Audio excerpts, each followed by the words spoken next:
and welcome back to your mum's favorite podcast. Welcome back to the podcast your wife told you not to worry about. Welcome back to the podcast that is the next Taylor Swift's album's influence. Welcome back to the podcast that knows what Marcellus Wallace looks like.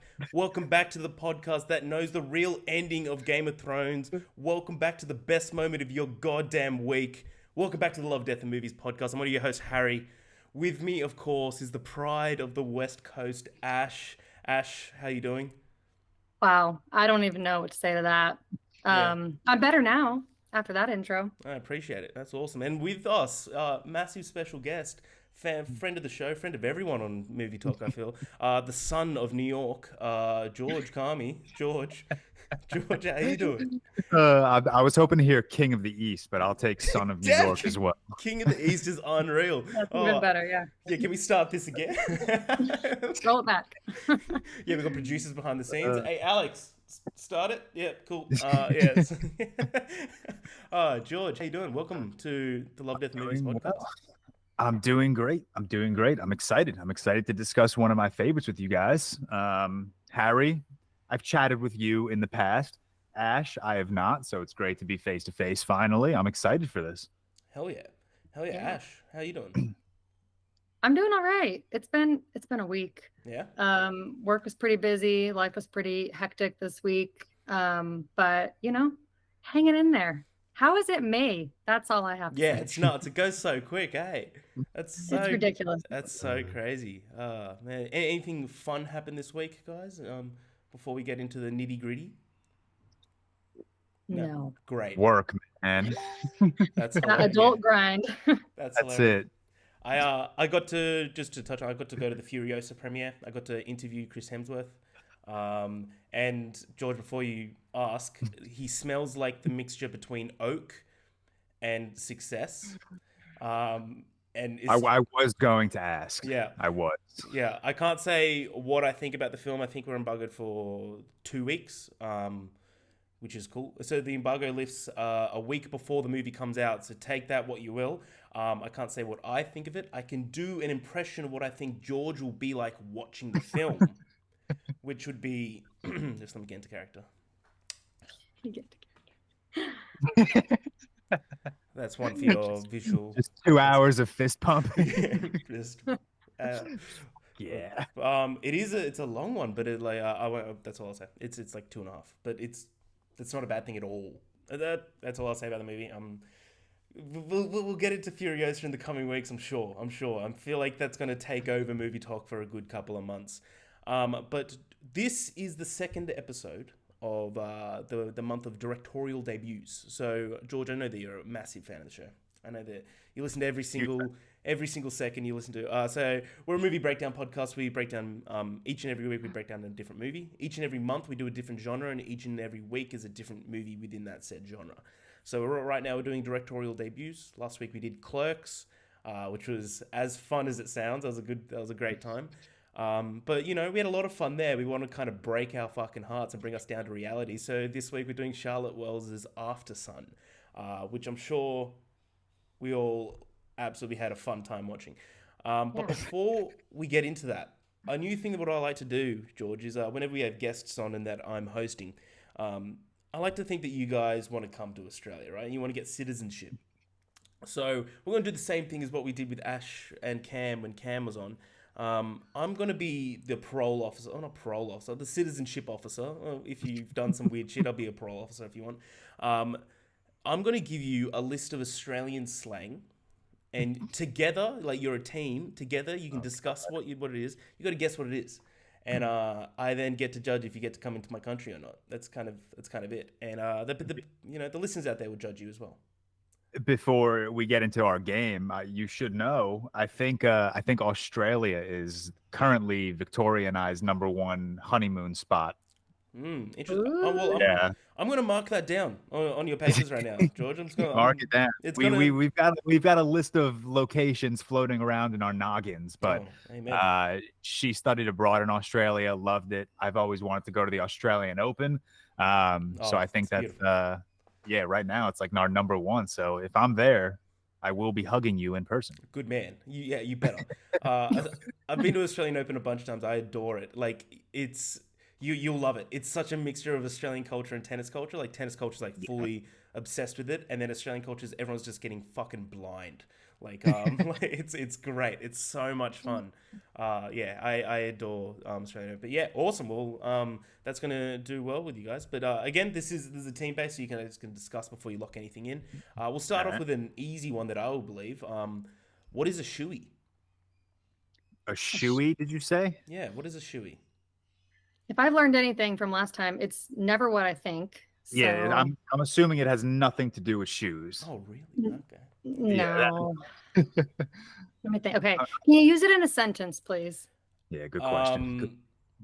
Oh, mate, that was a big night. Bazza did a shoey. Oh, he did a number on you, like it took a toll on you. Maybe that's my thought process. Like something or that is it actually a shoey? Like hold on, George. Harry has talked about this before. He went to a concert where somebody took a drink out of a shoe. So I think it's literal. I think it might be literal. One, that's gross. I hope that's not a real thing in Australia. I think it is. We can lock that in though. If I'm wrong, I'll take all the fault. But I'm pretty sure he told me that Post Malone did it at a concert he went to. Post Malone did it 6 times. That is a shoey. Okay. Wow. So we got a thing, George, that whenever people come to our country, like whether it's celebrities, whatever, like do concerts, we always chant "do a shoey," and they always do it, but they don't realize that no one in Australia does shoeys. So we always just peer pressure people from the outside to come in to do shoeys, and that's kind of I saw Bert Kreischer like a couple of months ago, the comedian. And someone yelled out shoeys, like, I'm not doing any fucking shoeys. Like, I got a throat infection because of how many shoeys I've been doing. And then I realized none of you cunts do any shoeys. Isn't it supposed to be somebody else's shoe? I was going to say, whose shoe are they using? So Post Malone always says... Either way, it's gross. So Post Malone always says, give me a cup, and someone throws up a shoe. It's huge in like F1 when they win a championship, they do shoeys on the podium, which is good fun. But you're 1 from 1. That's awesome. Another easy one. Memory was on my side. Another easy one here. What does yeah nah mean? No. Yeah nah. Yeah nah. Yeah. What do you say, George? I'm just no. It means no. Like. Correct. Yeah. Yeah, nah means no. Yeah. Same as us saying yeah, no. Yeah. Yeah. And no, yeah means yeah. People in New York say yeah, nah. Yeah, correct. So you're 2 from 2. You guys, you're looking well. You're looking good. You're doing way easier ones than last time. Oh, it gets bad. Don't worry. It gets real bad. What is a stubby? There is two correct answers I'll take here. What is a stubby? Stubby? Yeah. Is this like a thing? For some reason, my mind is going to a chubby baby, but there's no way. That'd be such a violation. I feel like it's like your friends. Okay, food or something. Stubby. Oh, a food? Can you use it in a sentence? I like that question. Okay. Can I buy 6 stubbies? 6 is very specific. Yeah, buying them. Yeah, 6 makes me think it's like a 6-pack of beer. And everyone in Australia is an alcoholic, so I think that would make sense. Like, I'm going to an AFL game after this. My mom's coming to town. She might walk in towards the end of this podcast. I'm going to get fucked up. All right, now, definitely thinking it's a beverage of the alcoholic nature. So... I'm going to look. That's correct. So a stubby is a small bottle of beer. So we've got normal bottles of beer, which is just normal bottled beer. Okay. And then we've got shorter ones. They're called stubbies. That makes sense. Also, like shorts are called stubbies as well in Australia. What's like the Coronas? They're small ones. What do they call them? Coronitas or whatever? Yeah, the Coronitas. Yeah. So like a normal stubby is like more like a little fatter bottle. Like yeah, they're like little, we call them little grenades. They're great. What would I mean? Here you go, Ash. This is a bit of a hard one. If you guys get this right, I swear to Christ, I don't know what I'll do. What would I mean when I say, should I put a pineapple or a lobster on it? Should I put a pineapple or a lobster on it? Should I put... Tell you what, the Australian listeners they're I hope you're not talking about pizza.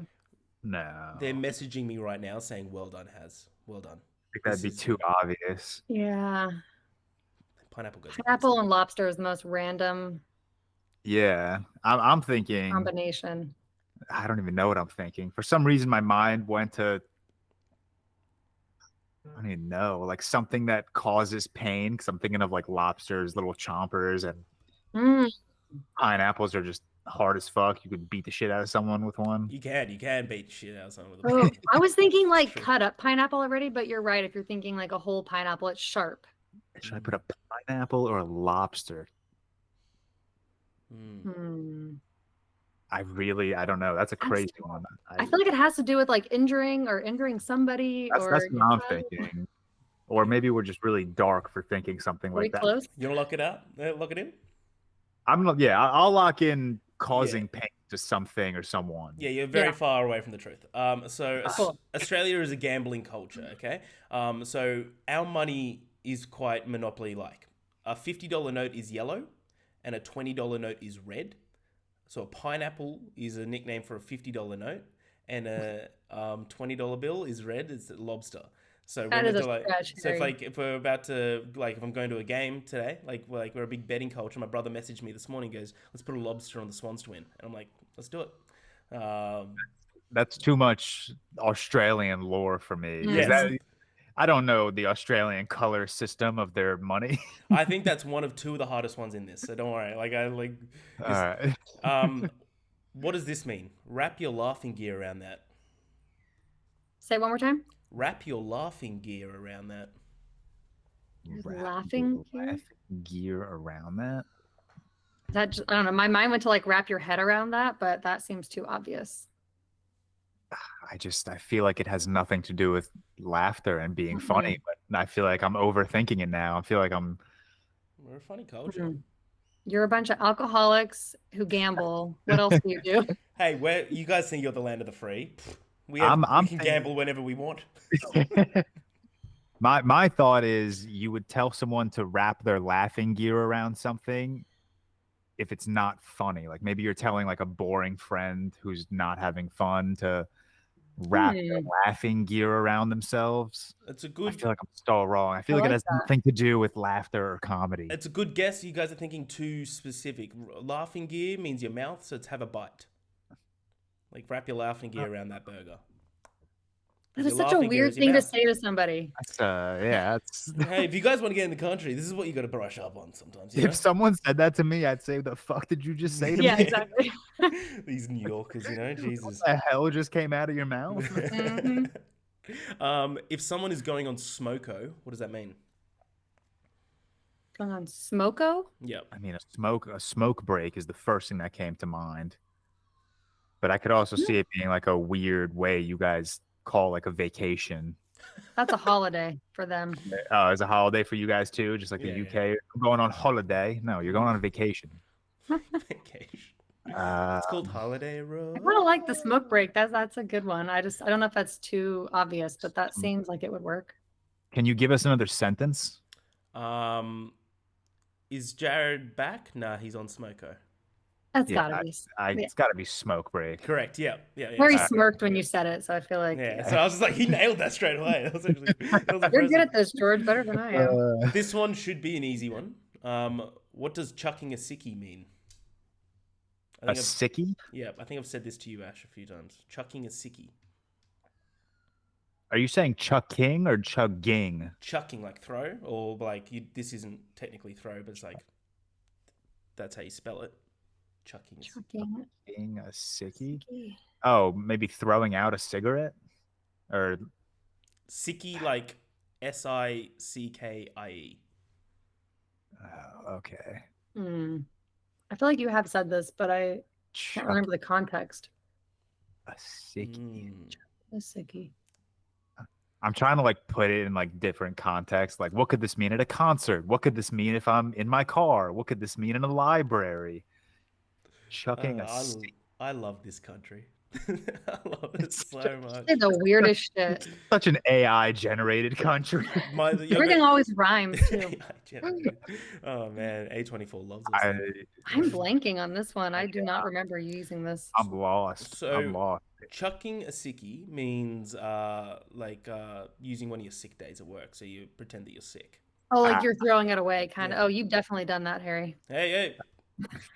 My boss might be listening to this. I was very sick, Ben. How would I actually know? I'm very sick. Very, very ill. Yeah. Last two. What are mates rates? Mates rates? Yeah. That sounds like a dating app. It does sound like a dating app. I'd rate you 10, George. Like, I appreciate that. Out of 100, thank you. Really appreciate that. Yeah, that's a pretty good score, man. Go to Vegas at 10 out of 100, you come back a rich man. Mate is your friend, so it's got to be something. I'm really locked in on a dating app. I feel like it's like hey, who did you swipe right on Mates Rates lately? That sounded so... I love the accent. I closed my eyes and it was two of me in the room then. That was crazy. Oh, man. But no. I feel like because you're using it as plural, it sounds weird. How do you use it if you were like saying it to somebody? Hey, dude, can I get this for mates rates? Or what are your mates rates? I don't know. Like, what are your prices? What are your... Yeah, that's what I was thinking. Like, you're pricing something. Yeah, maybe it's like I don't know, like the price for something, like at a store. Like, I don't know. I'm gonna give you half a point. Best offer? What's your best offer? Maybe I'm gonna give you half a point. So mates rates is like if I'm working at a shop and George comes in, I'm like, it's $12. You're like, what's mates rates? I'm like, oh, for you 10. It's like a negotiate. It's like a negotiation thing. You can barter with people when you go buy something. Land of the free, baby. Land of the free. And finally, it's a fake country, I swear. You're about to love. You're gonna love this one. Every Australian's gonna love this one. What is a democracy sausage? Oh my god. Democracy? I don't even want to say that word. It sounds weird. Democracy sausage. Oh yeah. Everyone in Australia is like, hell yes right now. It sounds derogatory, I'll be honest. It does. Dirty minds. But why do I also feel like it's like eating like an American style hot dog or something? I'm not saying it sounds like inappropriate. Like, it sounds like you're insulting someone. Yeah. Like, it sounds like you'd be like, oh, those damn Americans, those damn democracy sausages, like something like that. Oh, I don't know. Whatever you think, George. I feel like it's going to be obvious. I'm also just so thought on mates rates because we should have gotten that. That was too easy. Yeah. That was too easy. I should have known. I didn't know you could just, go places and be like, I don't want to pay that. Yeah. What's the mates rate? Oh, that's more like a saying. Majority of the time, they're like, get the fuck out. But if I walked into a grocery store and I was like, what about, like, what's my price? They'd be like, what the fuck are you talking about? Yeah. It's not 1850. The barter system doesn't exist anymore in America. It's like I was selling my Xbox the other day because I don't use it, PlayStation rules. And my mate's like, how much are you selling for? I'm like, 500. He's like, what's mates rates? I'm like, $4.90. 520. Yeah, just put it up. Like, you're now wasting my time. Democracy sausage will never leave my brain. I don't know. I'm lost. Democracy sausage. So in Australia, voting, like, elections are compulsory. And one thing they always do voting, they always do like the polling, whatever you call it, where you go and cast your vote at like local schools or churches or whatever. And every one of them has a barbecue out front. So you go and you do your vote, and then you leave with like a sausage sandwich. So it's a democracy sausage. Yeah, everyone calls it. So everyone's like, all this hype of like, oh, an election's happening. Everyone's like, yeah, democracy sausages, baby, let's go. Everyone, it's great. I'm gonna let you in the country, guys. You guys do pretty well, except for the mates rate stuff, but we'll pass that. All right, we'll give you a couple lobsters and pineapples on the way through, and you can spend them on whatever you like. But I like that. I like the democracy sausage one. That was funny. Yeah, it was good, eh? I love democracy sausages. They're great. Guys, we're getting into Aftersun, which is directed by Charlotte Wells in the year 2022. Quick synopsis. Sophie reflects on the shared joy and private melancholy of a holiday that she took with her father 20 years earlier. Memories real and imagined fill the gaps between a mini DV footage as she tries to reconcile the father she knew with the man she didn't. This is Aftersun. Guys, first off, before we get into a deep dive, Aftersun is loosely based on Charlotte Wells' own experience on a holiday that she went on with her father, which kind of makes this way more heartbreaking to know that this is like kind of like a semi-autobiographical story. But let me know what you think of like overall view of Aftersun. What do you think of it? Leave the scores until the end. That's what we'd always do. So like don't give us your full scores, but like what do you think of when you first saw it? I know that we've all seen it multiple times now. And yeah, like what's your overall view of Aftersun? George, as the guest, you can go first. It's a devastating watch. This was like, I remember the first time I watched Aftersun so clearly because I was home here on Long Island, and there's a small cinema arts center that plays like smaller indie films that aren't necessarily accessible at like AMC's. So I went by myself because no one wanted to come with me. And it's a small theater. It's like a very intimate space, and it was me, and the next youngest person was probably like 50. And by the end of the movie, everyone was just in tears. I left that theater, didn't even listen to music on my drive home because I didn't want to disrespect my emotions. And as I was driving home, it's probably like a 20-minute drive, I kept like reflecting on this movie. And I swear I was crying more in my car than I was like immediately after the movie ended, just as I was like really going through like my experience with this film and like what it kind of meant to me. Overall, I think this is brilliant, and I also think it's just it adds so many layers to this narrative, knowing that it's loosely based on Charlotte Wells's actual experience with her father. I don't know, like, if I ask her to like give a percentage on like how accurate it is, I don't know what she would say, but just assuming that it's relatively accurate just makes it this absolutely haunting viewing experience. I absolutely love this movie.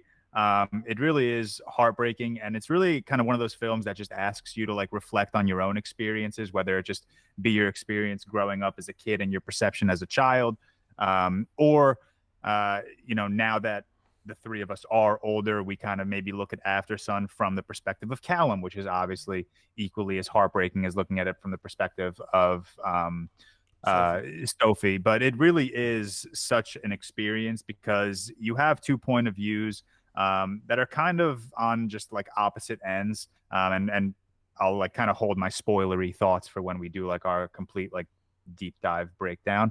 But just regardless on how you look at this film, I feel like you're coming out of it with just some form of, whether it be appreciation or devastation, or maybe if it even like begs you to just look at your life and your relationship with your parents differently.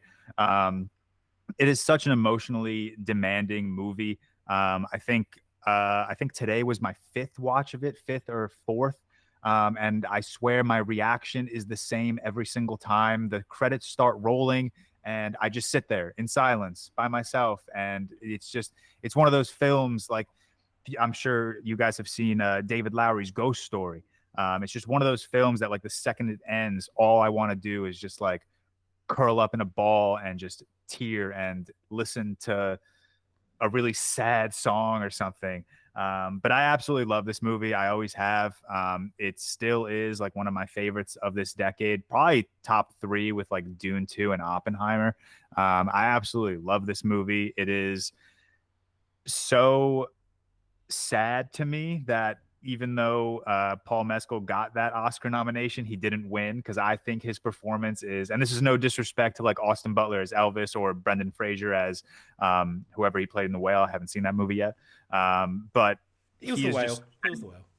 It was the whale. But he's just so like head and shoulders above everyone else that was nominated that year. And which is a crazy thing to say, because Colin Farrell was also nominated for Banshees, which I think is one of the best performances of this decade. So I think all the pieces just kind of come together. Charlotte Wells is using some insane imagery, especially with the rave sequences.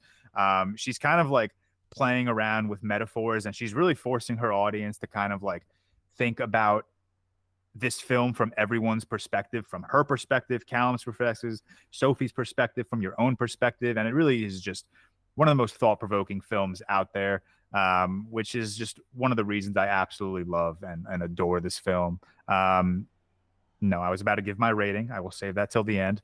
But yeah, those are my like very quick thoughts on Aftersun. I absolutely love this movie. I don't know if that says something about me. I just love making myself sad.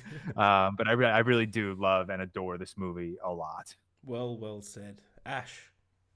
Yeah, that's a lot to follow. Didn't I agree want to disrespect my emotions. Oh, George. Yeah.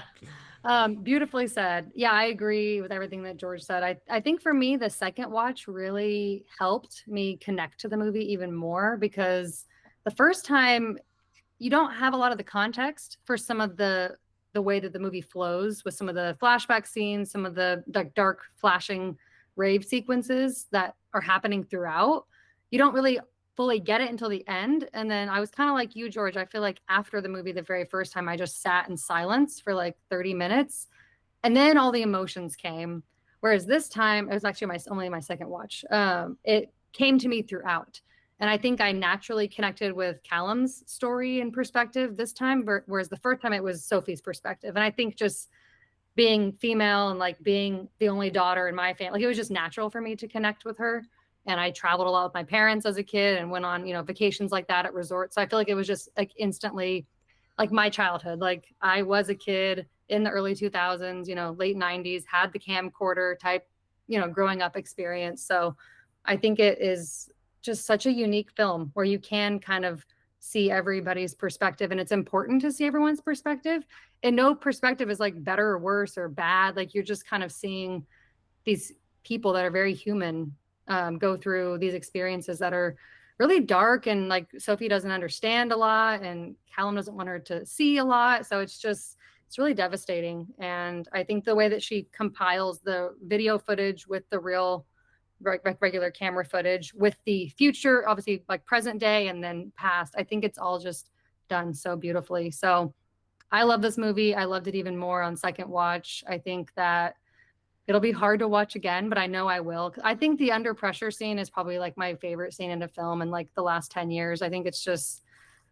so like unique. I've never seen anything quite done like that. And Queen's like my favorite band. So that scene just completely breaks me. But yeah, I love this film and I'm excited and also sad to talk about it. No, that's so well said. Yeah, I'm with both of you here. The first time I watched this, I loved it. I gave it 4.5 then. We'll see what I gave it now. But I'm sure by talking about it, you'll hear we fucking all loved it. It's a big spoiler. I remember because I watched it the first time and I was trying to always connect with Sophie. And then the second watch, which I did, I sat down, I was watching it, I was trying to get it from Callum's perspective, and that it just exuberated so much more for me. I love The Whale, George, just to touch on that. I love The Whale. I'm glad that Brendan won the Oscar. Just mainly because I think that Brendan deserves it, in terms of his whole story. But Paul Mescal's performance in this is one of the best performances I've ever seen because it's so real.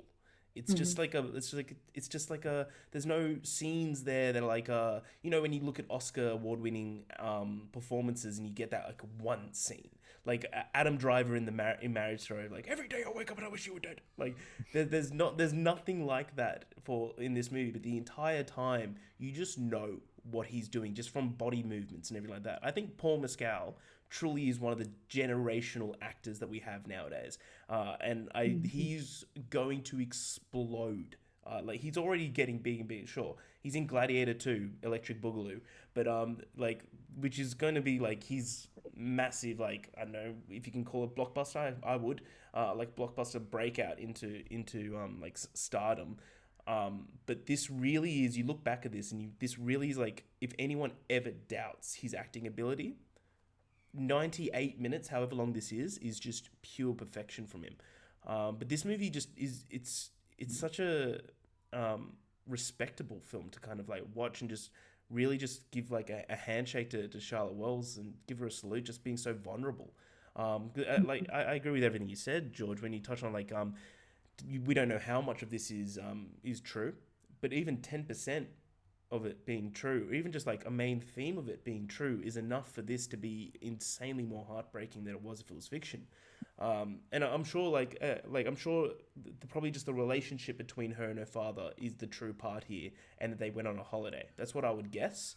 But everything around that is just brought on by her personal trauma for that this has all happened to her. And I truly believe this is one of those movies that like it gets better every single time you watch it, because you notice more things, you pick up more, you see it in a different lens every single time.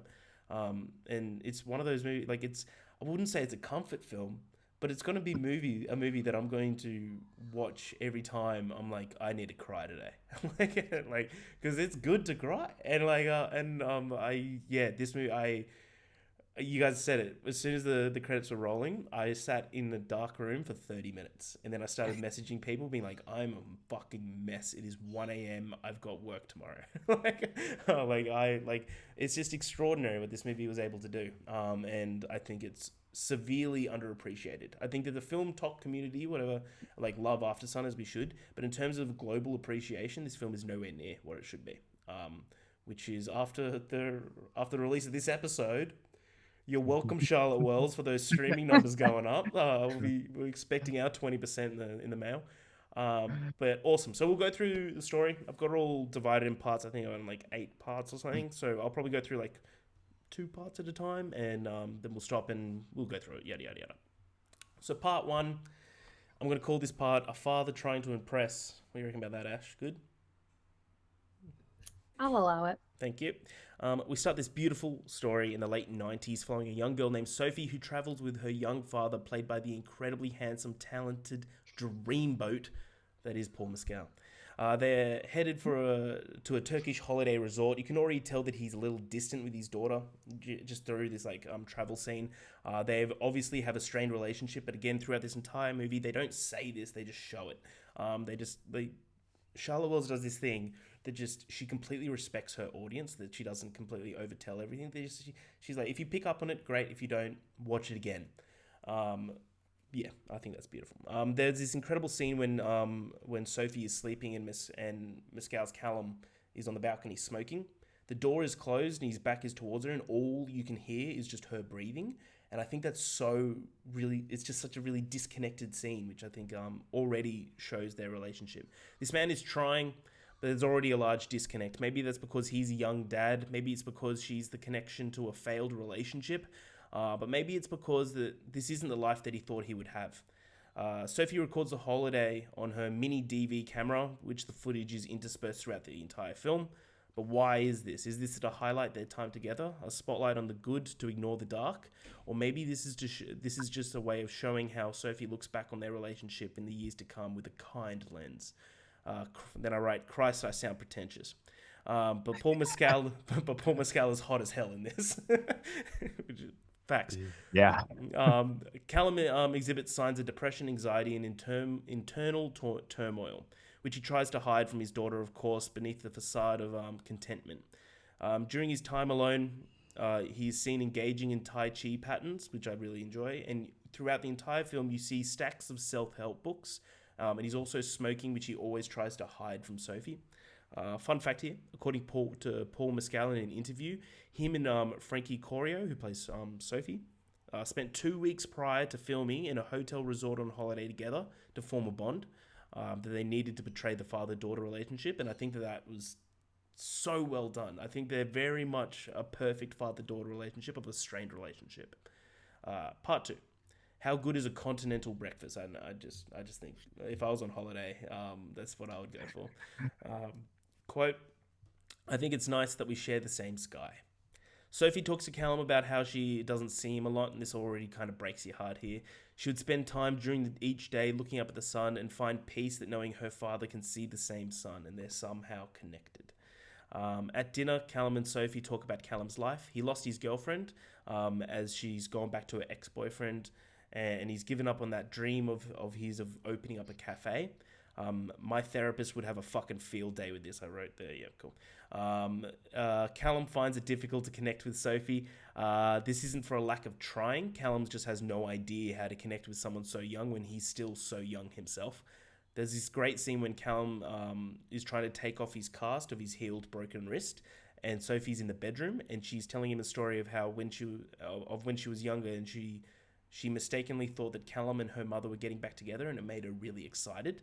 Callum talks about a book that he's given her that is obviously beyond her age.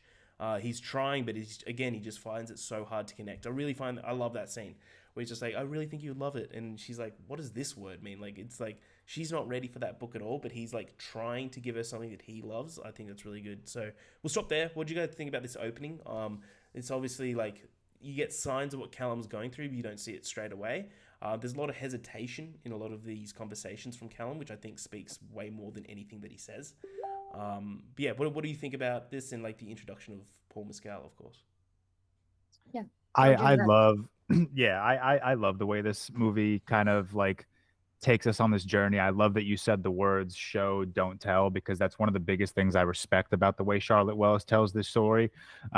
She's kind of like playing around with her audience. She's dropping hints here and there, especially in the first couple of 15 to 20 minutes of this movie, that Callum is not well. But she also wants to make sure that we understand that like Sophie as a child does not understand that. Sophie as an adult is trying to kind of piece back together her memory of her father. Because the only thing she really has are these VHS tapes, which obviously show kind of a better side of Callum as well as memories. So she's got this vague memory of her father. And in her mind as a child, probably more so of like an ideal father. But as she's getting older, she's kind of realizing that it wasn't all like pretty. It wasn't all, what Callum made it out to be. And Callum did a really good job kind of curating Sophie's memory into thinking that Callum is okay mentally. He saves it for these moments where he's by himself to really release. You mentioned when he's on the balcony smoking while Sophie is sleeping. Scene goes on for 5 minutes, and it's an incredibly powerful 5 minutes, and all you're doing is watching this man feel free because he doesn't have the responsibility of being a father while his daughter is sleeping, which kind of then makes you think, okay, we immediately find out he's 31 with, and correct me if I'm wrong, I'm pretty sure Sophie is 11 or 10 in this movie. Mm-hmm. Either way, it means he had Sophie at a very young age, which means 1, he had to mature very quickly. 2, he most likely was not financially there for a child, which can very quickly take a toll on a man. Even the maturing part, he probably went through his 20s with immense responsibility that maybe a 20-year-old shouldn't necessarily have, especially having a child at the age of 20. So you can very clearly tell that this is a battered man, and Charlotte Wells does a really good job at showing you that 1, he is battered, and 2, he is trying to maintain focus because he does want Sophie to remember him as this ideal father. You mentioned the Tai Chi books. Even when they go to that cliff area, he's even showing her Tai Chi. So he's doing all that he can in his power to make sure he's curating Sophie's memory properly so that she can remember him as this, as a father you want to remember. Obviously, no one wants to remember their father in a really poor, shitty state. But what this is also doing is, now that Sophie is an adult watching back these VHS tapes, she's forced to kind of assume what is going on with my father when I'm not around, which is where I think those scenes come into play, especially that one scene where, and I'm kind of jumping ahead, but especially that one scene where Callum's by himself on his bed, hysterically crying. That scene should have won Paul Mescal an Oscar, first of all. Yeah.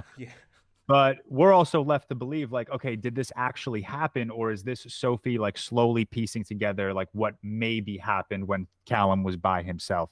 And then you also mentioned the bathroom scene, which your takeaway was fantastic. But my takeaway of that scene is, if you watch that scene, and I wrote this down again, first time I've ever written notes down. We appreciate it. We appreciate it. Yeah, I was like, I need to, because they're like 5 minutes into this movie, I'm like, I want to remember all this for when we talk about this movie.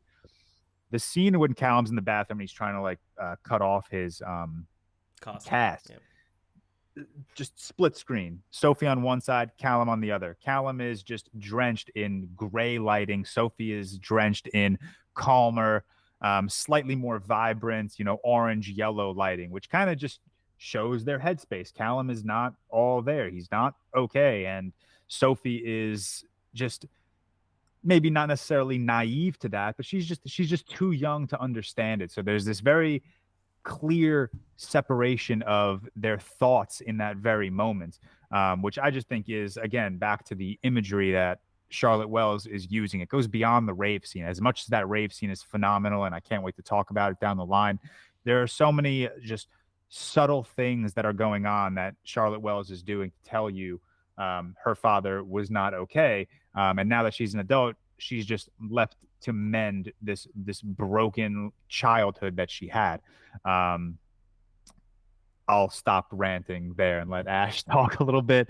But yeah, really, like the whole introduction of this movie is just, it's so fantastic because, like you said, Harry, show, don't tell. And that's my favorite thing in the world when a movie really just like is just forcing you to like think and just dissect everything you're looking at and watching. Yeah, you'd hate Madam Web. Ash. Yeah, I mean, we talk a lot about movies on this podcast. I feel like where we both talk about how we don't like when we're too spoon-fed information, or like when the director tries to like hold your hand too much. And I think this is a great example of just sort of showing you, and you have to really pay attention. Like this isn't a movie where you want to like look down or be on your phone or be distracted, because you really can pick up on facial expressions, like lighting changes, like you were saying with the bathroom scene. There were so many things I picked up on that I don't remember picking up on the first time. So I think it's definitely something that she sort of is like sort of sharing with us, and you have to really be willing to go there as an audience member. It's not like a movie you just sit down and watch lightly or casually. So I think that's really special. And I think it's great that she's sharing from experience, because we talked about this with Minari as well, Harry, where it's like, speak from like what you remember, like that's where you're going to tell the best stories. So I think that's so abundantly clear here. But yeah, I think on the second watch especially, I think it's more obvious with subtle hints that he's struggling. I don't think that the first time I watched it, I picked up on it nearly as quickly. I also went into this movie totally blind the first time, so I had no clue what it was about. So the second time, I think that context, you can kind of pay more attention to Callum and sort of look for those subtle, like silent moments. And I feel like also now, like in that last 2 years of my life, I've gone through like periods of my own mental health struggles. So I think now I can sort of see signs differently when it's not spoken, right? There's so many things like just silently that you kind of do, or things you're trying, like practices you're trying to have, like self-care, like Tai Chi or whatever. Like you're trying to do things to be the best version of yourself. And when you have a kid, it's even harder because you have to protect someone else from those feelings, and you think you have to protect them at least. And as a parent, I would imagine you don't want to be too vulnerable to where you make like their experience less good, I guess, because of how you're feeling. So he's really trying to like mend this relationship, protect her from seeing, I guess, his full mental state. But I love some of like the like happy moments we get to see of just them like wandering around, kind of just like starting to hang out at the resort. I don't know if he's asleep the whole time, but I thought it was interesting the second time I watched it. I noticed that he was asleep while she was talking about, I think it's nice that we share the same sky. You look like he like wakes up and he's like, what are you talking about?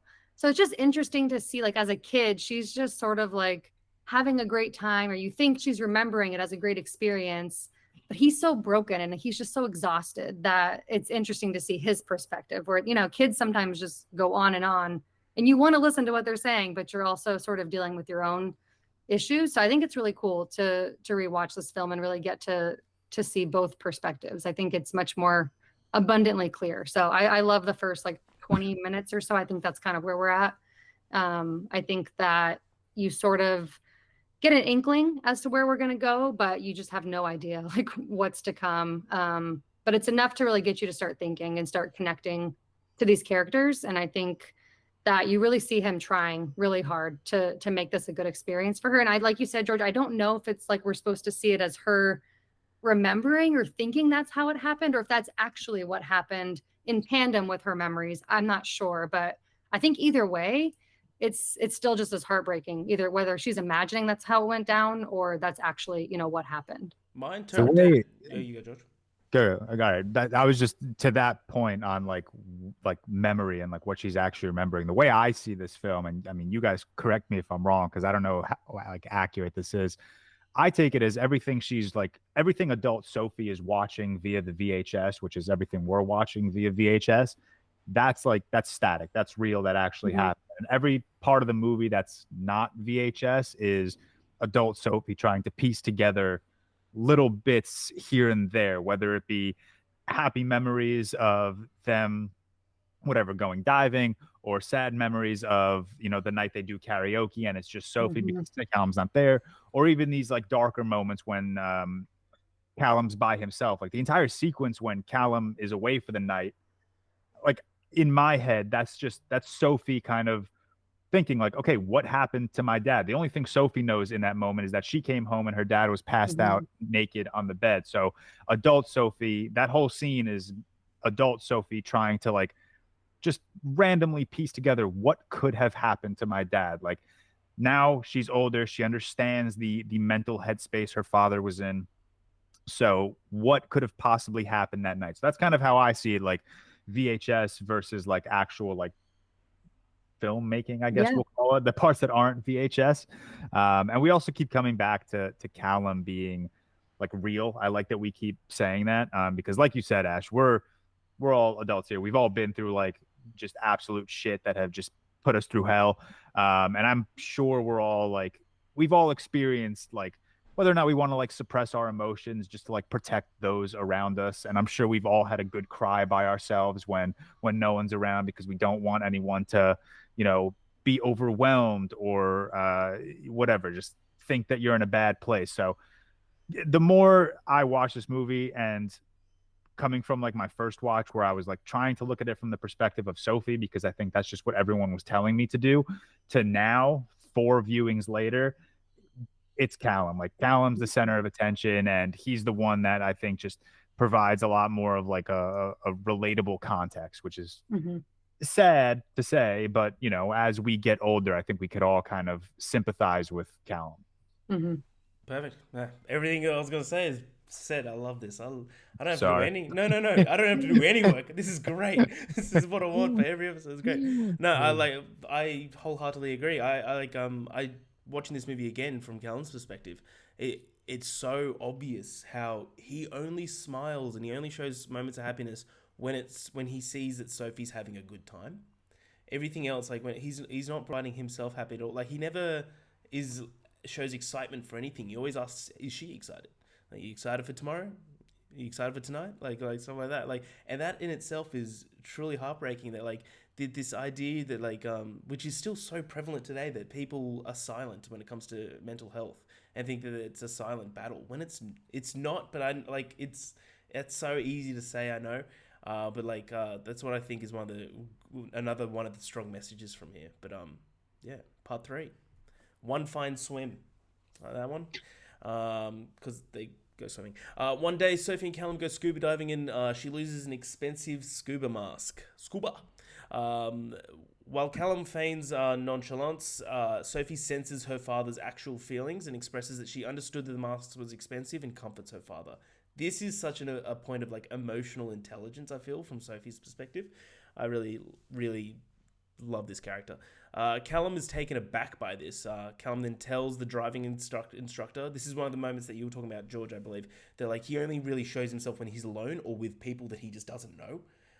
Callum tells the driving instructor next to him that he's surprised that he's surprised that he got to 40.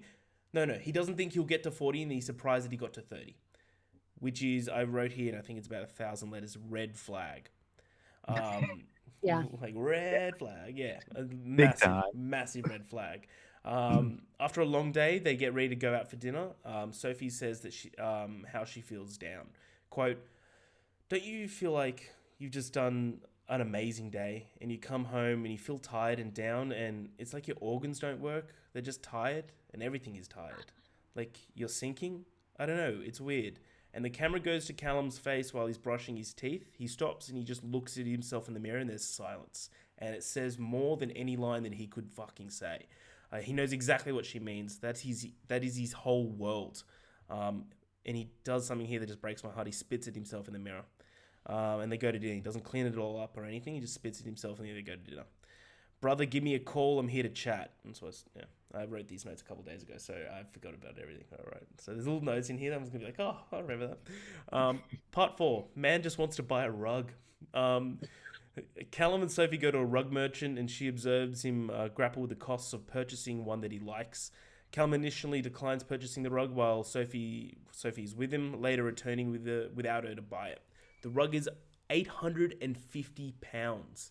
The shop is chock-a-block full of rugs. How the hell does Brother Man turn a profit? But seriously, the shot of Callum in the rug store alone, I think, is the first shot where on my first watch, I truly was like, oh, like he's battling. Just like him, like just head down. Like you could see like his self-respect is non-existent. His self-existence is also quite non-existent. The shot of Callum in the rug store alone is one of the most heartbreaking and isolating scenes for the film for me. He wants something of his own, which I think is really important at this. He's like trying to just cling on to something. He's trying to find something that makes him feel something at least, which is why I think he's trying to buy this very expensive rug at this. This is my problem. Like this rug shop, they're super expensive rugs, but the population of the tourism of this town are like 3-star resorts. Like they're not going to buy £850 rug. Like you see where I'm going.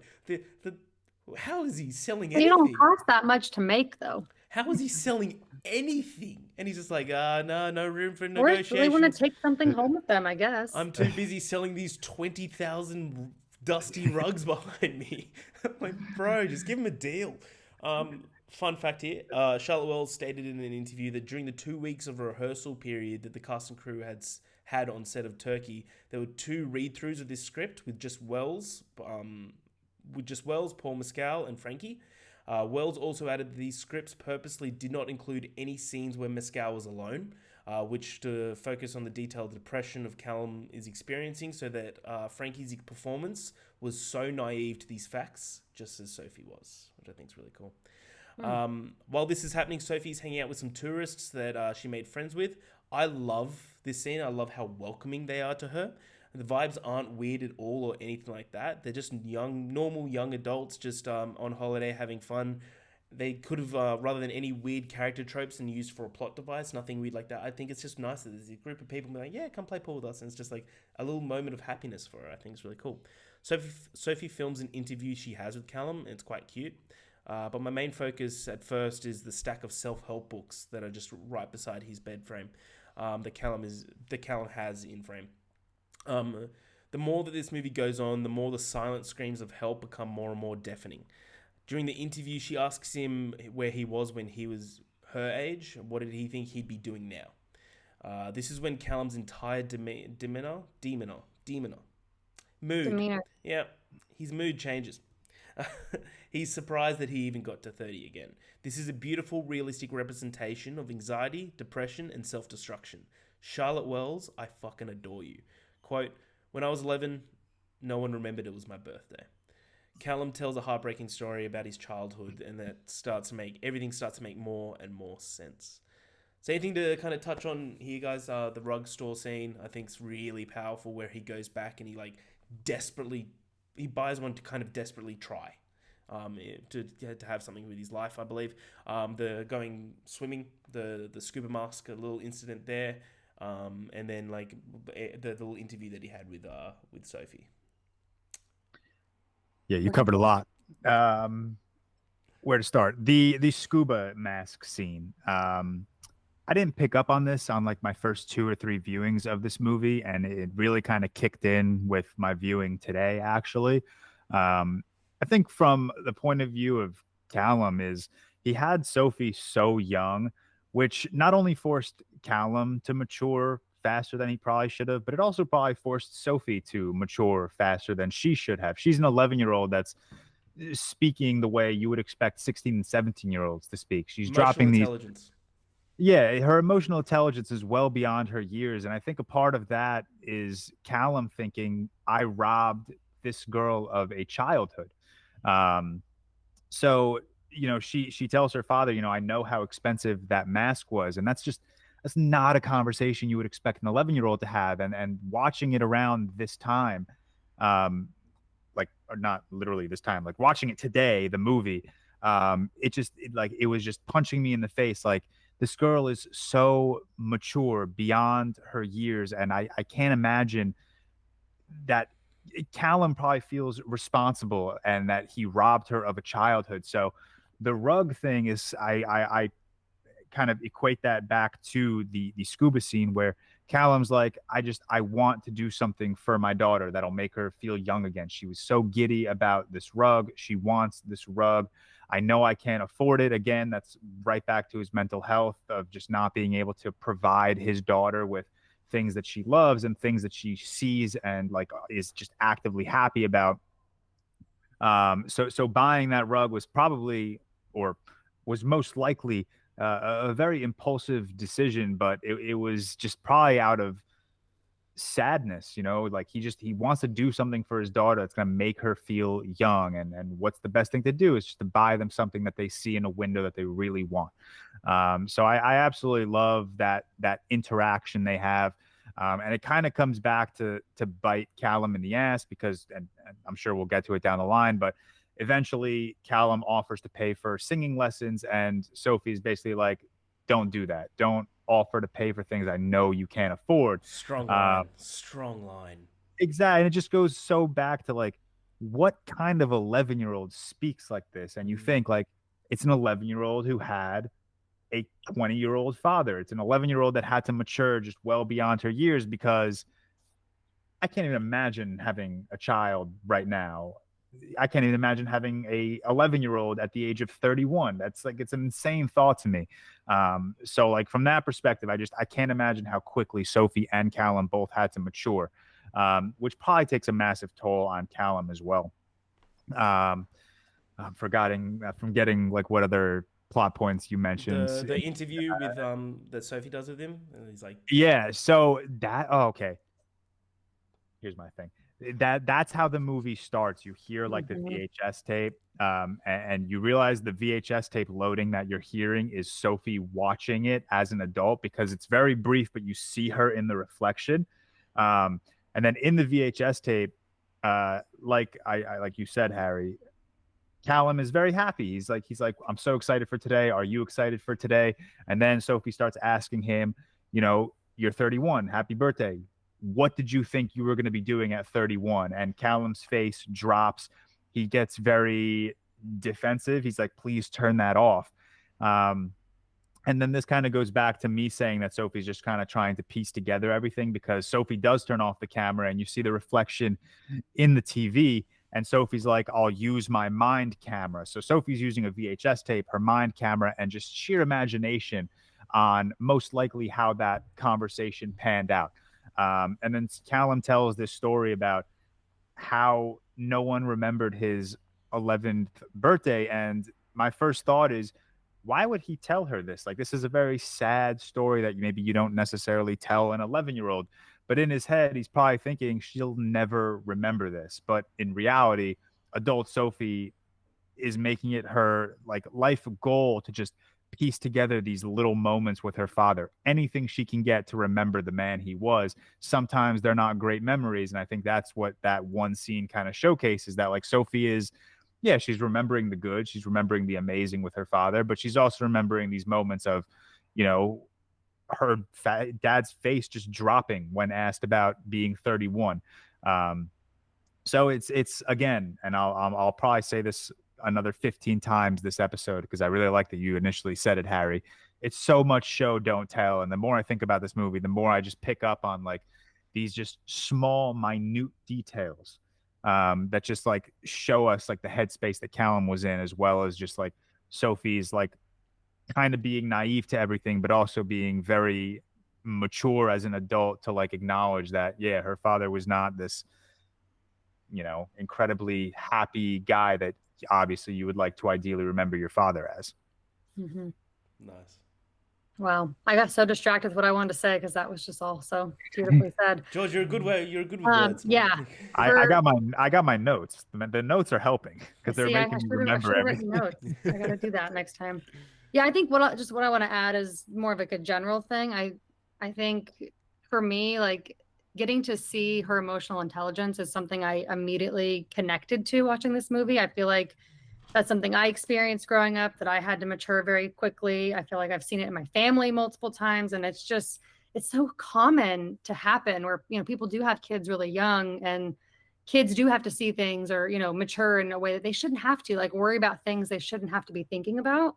And I think that's what makes this movie so real. It's just so relatable. And I think a lot of people can see that from Sophie's perspective. But then now, like I said, like I'm getting older and it's like looking at Callum, even though I don't have a kid, it's like, wow, like you can really see how difficult it was for him. And even though you kind of feel bad for Sophie, she is so naive and she's still so confused. Like nothing is like linear when it comes to learning life and like how to figure out how to get through life. Like it's not something you just figure out continuously. You have to sort of just take it day by day. And I think his life just didn't go the way he thought it would. And that's impossible for an 11-year-old to understand. As much as she is mature, she's just never going to understand that until she's older. And I think you're getting to watch as the movie unfolds, her sort of get that more clearly by the end, because you're sort of like, even though she's watching it and remembering it and she's 31 the entire time, as the movie goes on, you almost kind of see like even a maturity even more so within her as her memories are unfolding, because I think she's sort of piecing it together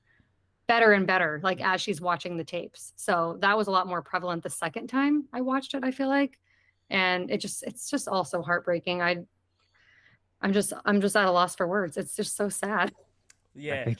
I think you unintentionally just described the rave scene perfectly without even realizing it. There you go. That's It's it. like that's exactly how I see the rave scene. Like the first time you see that rave scene, it's very muddled. Like the lights flashing, you have no idea what you're looking at. And by the end of the movie, like it's not clear because you're still in a rave, but like you see Sophie, you see Callum, you see Sophie basically trying to like pull her father out of the darkness, which I think that's like a direct reflection of Sophie as an adult. As she gets older and wiser, she is like very slowly coming to terms with, this life of her father that she's piecing together. So yeah, I don't know how you did that without realizing it, but that was crazy.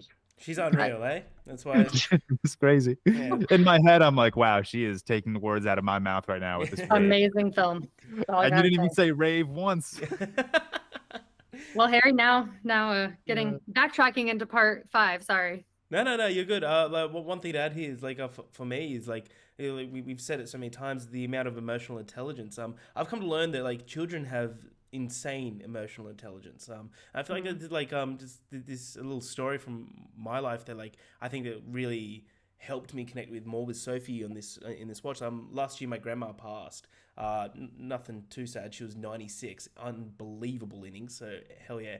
But like I'll never forget when we went and saw her for her last time. It was like the day before she passed, and like my mom, my brother brought his 2 kids, which is one of them was a 7-year-old and one was a 3-year-old. And the 3-year-old's named Angus, aka his name's Gus Bus. He's like Donnie out of Wild Thornberry. It's like he's unreal. But like it was like we left there and it was like really melancholy. Of course, my mum like broke down, which is like the first time in years that I've ever seen her like near that. And it was like really tough. And like the kids were strapped in the car, and the 3-year-old unstrapped, like saw it in the car, unstrapped himself, opened up the like without us even noticing, got out of the car and walked right up like between us and gave my mum a hug. And I was like, the kid knew that she needed a hug right there and then. And I'm like, that kid is insane emotional intelligence. Like he got out of bed the other day like way too early and went down and like destroyed a chocolate brownie, like just destroyed it. And my brother was angry at him, and I was just like, Jim, like, remember when he hugged mum when Nanny passed? He's like, oh, okay. So he's like got a pass for life forever. He's got a pass for life. So like I was watching this again, I was like seeing Sophie's emotional intelligence, and me like after is just like, because that was like my first experience being like, wow, like and you just take it back, or you take a step back and you're like the like it's more just like emotional intelligence is kind of like a sign of innocence as well. That like all this stuff that's happened in Callum's life has kind of like broken that down. Of course, that nothing like that has happened to Sophie yet. So that, like Sophie, of course, is born out of like warfare of these two parents and this broken relationship and this broken parenthood. But her emotional intelligence, I think, is just sublime in this film, which I think is really this movie's fucking perfect. Part 5 I call Losing My Religion. I wonder what this one's going to be about. Good quote here. Will you ever come back to Scotland? No. Why not? Not enough sun up there. Callum and Sophie share this really beautiful moment as Callum pleads to her not to worry about the future, reiterating her that she still has time. The look on his face says it all. She has all the time that he doesn't. It looks a bit like relief, but jealousy. Also, I talk. Another scene of that dance club, hey? That's what I say. I love when I write notes like almost a week ago, because this is like, I'm like, oh, this is cool. The following night, they attend a karaoke night, and Sophie signs herself and Callum up for a song Callum curtly refuses to sing, while Sophie, despite her insistence... Sorry, I wrote that incorrectly. Callum curtly refuses to sing with Sophie despite her insistence. There we go. And Sophie ends up singing Losing My Religion alone while Callum watches on. Part of me wants to yell at him for leaving her up there, and another part of me just wants to give him a big old hug. Side note here, Paul Mescal is legit the next Leo. Yeah. This is good. If you allow me to take control of this podcast for 1 minute and just make a statement... I, Harry Argyle, president of the Paul Mescal Appreciation Society, joined by co-pilots Ash and George, state the following. When the news came out that Paul Mescal might be in the Fantastic Four, I'm sure all of us had a bit of disappointment, a bit of a moment of disappointment. And then there was a moment of elation when finding out that he, in fact, wasn't in Marvel, and all those TikTokers that made videos that this was a fact had to kind of delete those videos. At least... He's not at this moment, which I believe is a good thing. Paul right now is way better than this era of Marvel. But please, indulge me as I say this. I do not believe pen has been put to paper yet. And don't get me wrong, I love Aaron Taylor Johnson, but please make Paul Mescal the next James Bond. Like he would completely reinvent that character and gain an Oscar from doing it. And do it, you fucking cowards. Oh, man, I love Paul Mescal. He would kill it as Bond. He would be mad, and he's hot as hell. Upset by being left alone. He would be. He'd be. I think. Well, yeah, we'll see. Upset by being left alone by him, Sophie refuses to join Callum in returning to their hotel room and hangs out with the strangers that she met the other day. Are they doing... a little thing here. They're doing shots of beer... Mm-hmm. And I said fucking lol, losers. Michael, the motorbike kid that she met earlier in the motorbike game, creeps up on Sophie from behind and frightens her. They later kiss beside a pool. Meanwhile, we have the great alone scene. No, it's great, but it's heartbreaking. Alone scene with Callum as he goes to the beach and walks straight into the waves. When Sophie returns to the hotel room, she finds Callum asleep and nude, and obviously he was drunk and he's just completely passed out. She gently covers him in a sheet. This is one of my main notes here. This is something that no child should ever have to do with a parent. Fun note here. Director Charlotte Wells auditioned over 800 girls for the lead role of Sophie before landing on Frankie Corio. Unreal. Part 6. Back to reality. The lights are flashing. Callum is in the middle of a dance floor. Sophie wakes up. Present day. She has an absolute smoke show of a wife and a beautiful kid. Sorry, I had to. I love past Harry. The amount of times he says smoke show on this podcast is... Oh, no one knows. George, have you seen Warrior? Oh my God, Harry. Yeah. His wife in that movie. Holy smokes. Like, I would go to war. I'd go to sign up for UFC if that was my wife. And if I look around, I'm destroying John Jones. Like, just is what it is. Like, it's just a fact. It's just a fact. Yeah, she has a smoke show of a wife and a beautiful kid. This now all makes sense. Sophie's rewatching all this footage, reminiscing about the father she knew, and again, the man that she didn't.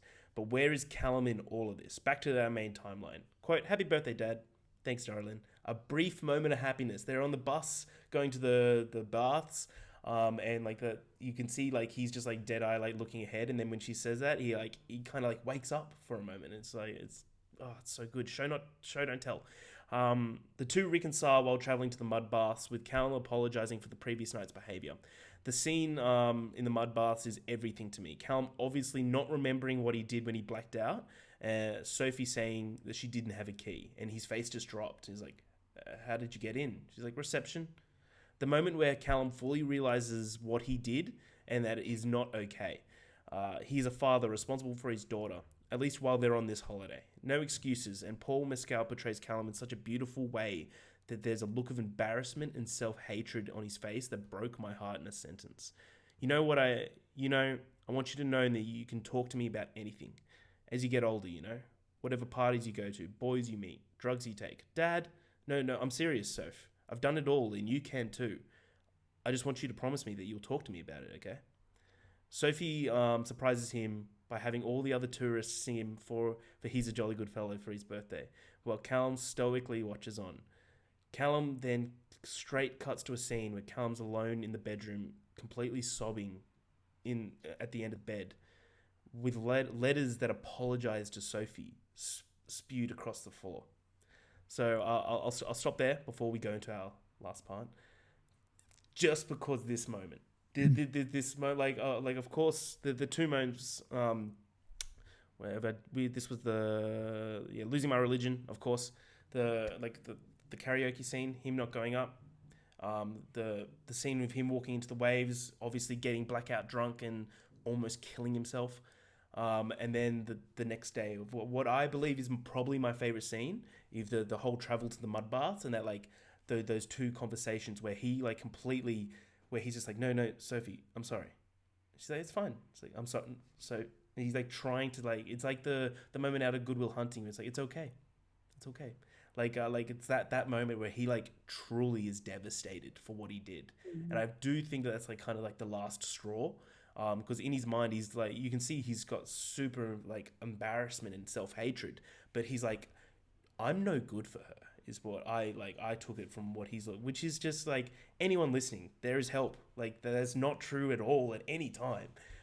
So like that's what I truly believe. So yeah, like Ash first, like what anything to take away from these scenes?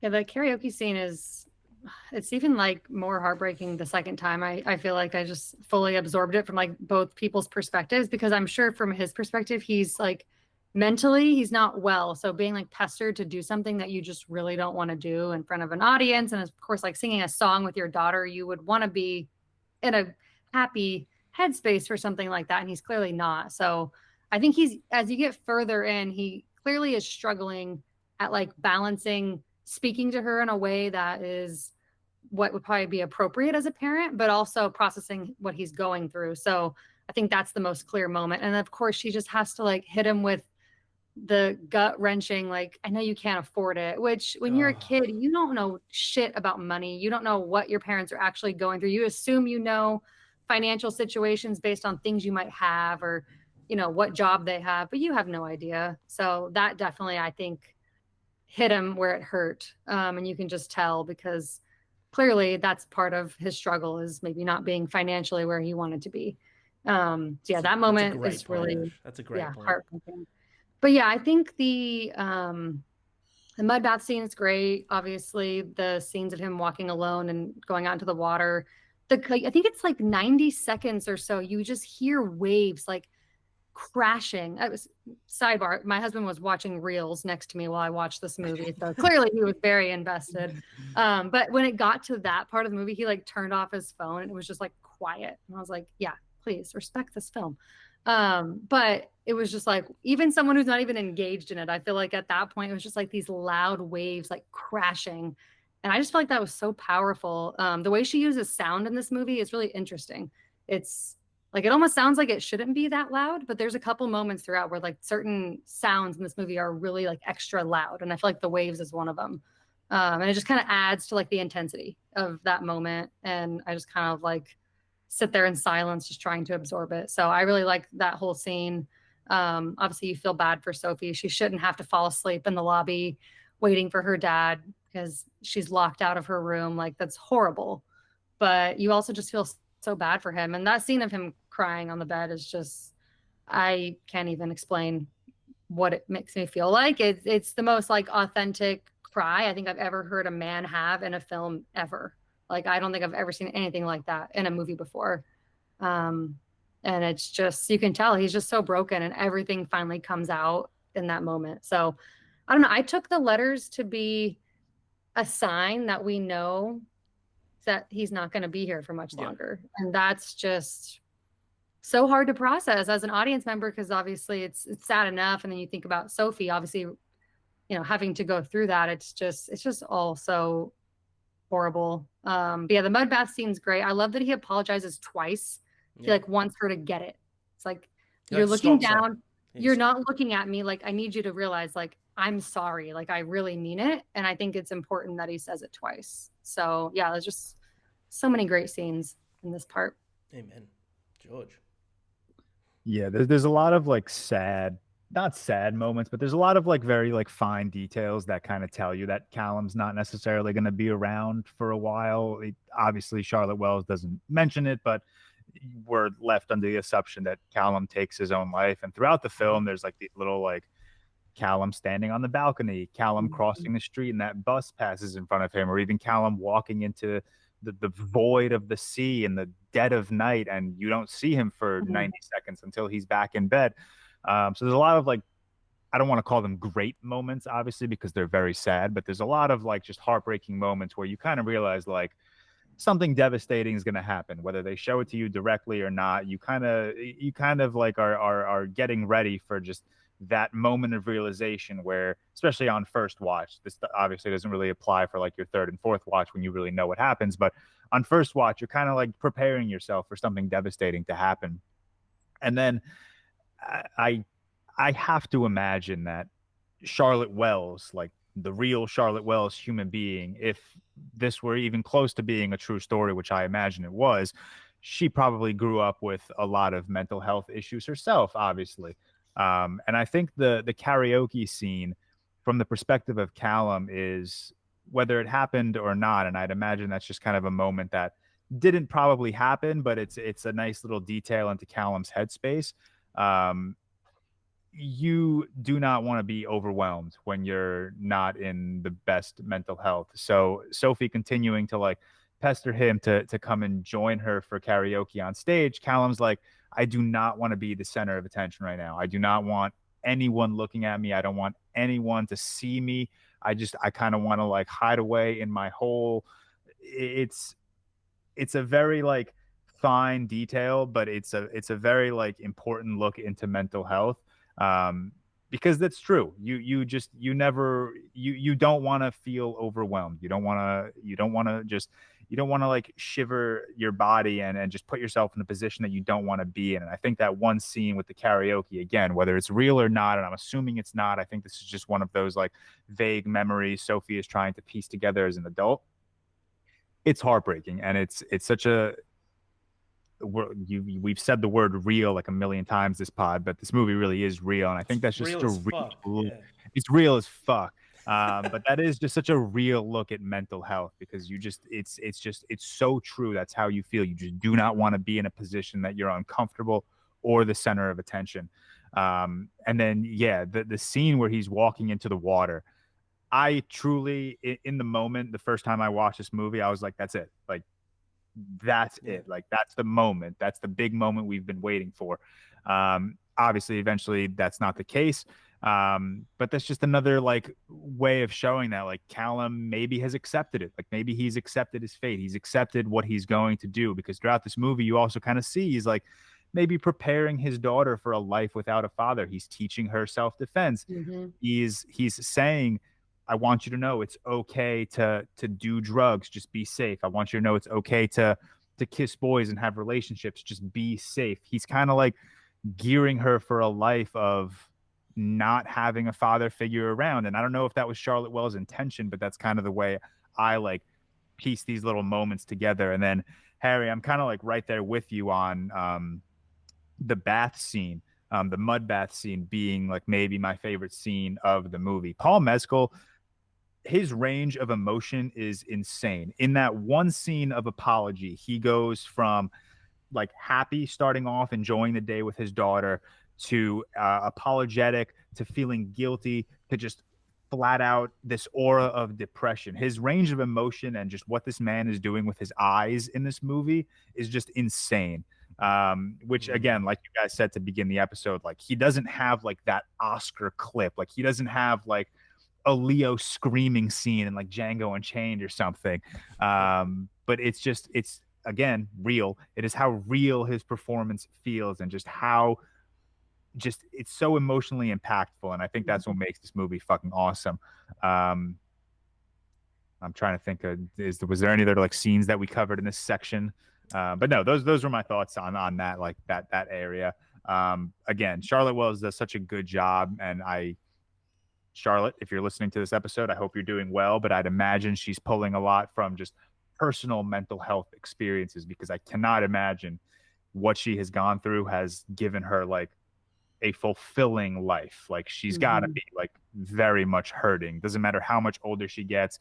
And there are so many just beautiful moments in this movie where you can clearly tell she understands mental health struggles. Like she understands like what the human being goes through when they're not feeling okay. Yeah, absolutely. Directorial debut. Yeah, yeah, yeah, absolutely. You can instantly see that she can tell when someone's not going Charlotte well. Yeah, no, I thought that was hilarious. Doesn't matter. Part 7. One last night.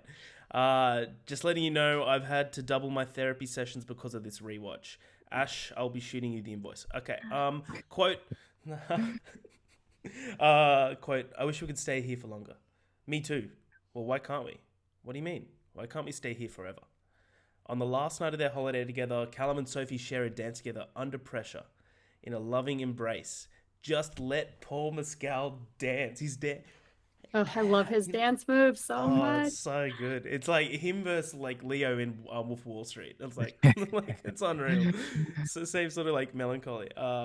We get a shot of adult Sophie fighting through this dreamlike rave dance, trying to get to Callum. I believe, I think it was you, George, that touched on it. They're like this scene, they're like trying to pull him out of this darkness, or one of you touched on it. They're like trying to. That's my assumption, is because like it makes sense. The rave scene is Callum like falling back. So I think this is like Sophie just trying to like, in her mind, make amends with her father. So that's how I see it, like trying to pull him out of the darkness. But I don't know how real and true. Maybe wish that she could hold on a bit longer, or like do something to stop it. Yeah, exactly. Just any. Sorry, you go. Yeah, go.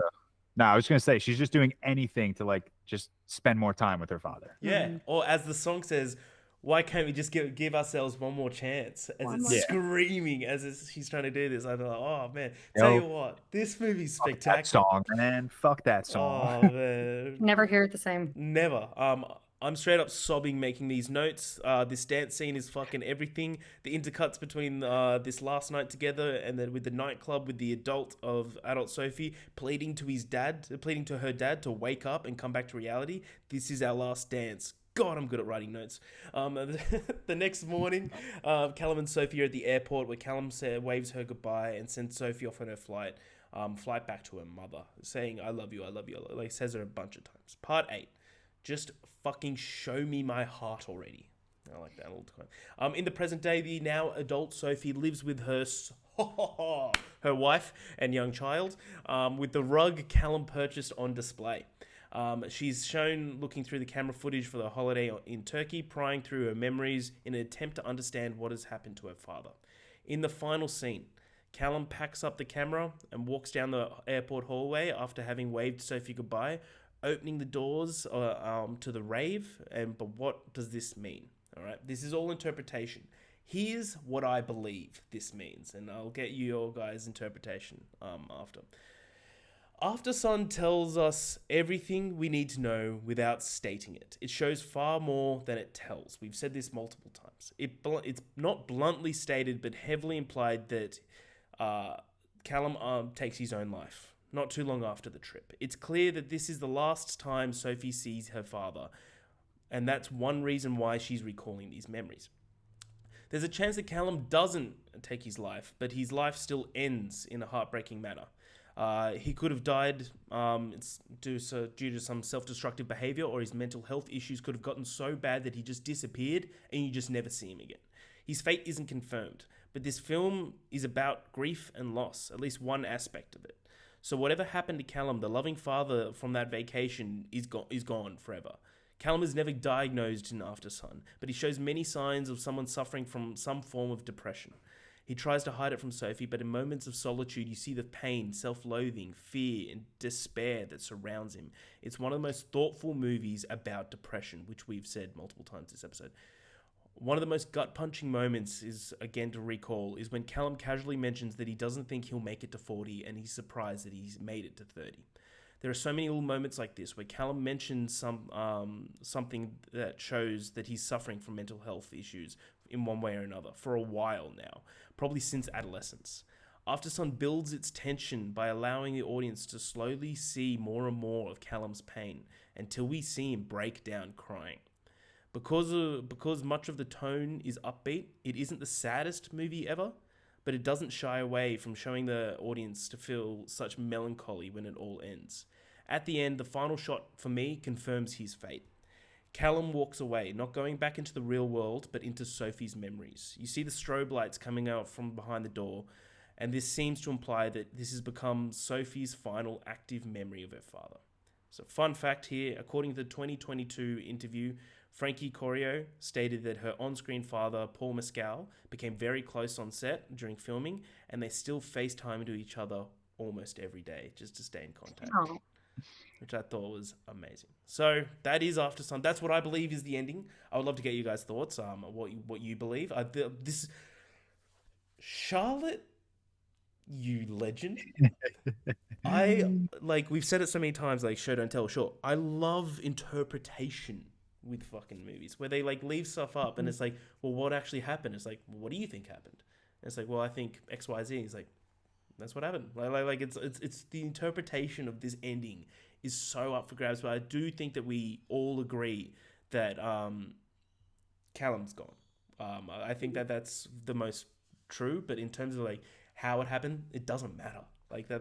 So when he, you stated it, George, and I was very much with you the first time watching this. When you see him walking to that ocean, I was like, oh, that's it. He's gone now, and he's leaving his daughter on holiday by herself. That's actually, and I was like, in that moment, I was angry at him. But then, I'm glad that that wasn't it, because showing it would have it's kind of weird. Showing it would have a much less of an impact than it does not showing it. Mm-hmm. Again, show, don't tell. But that's just what I believe. But yeah, you guys, anything else to add to the ending of this film? What do you think? Give me your overall thoughts and your score. By the way, 5 out of 5 has. Finally, the scores come out. I can't imagine what we all give it. 2 out of 5. Madam Web better. Yeah.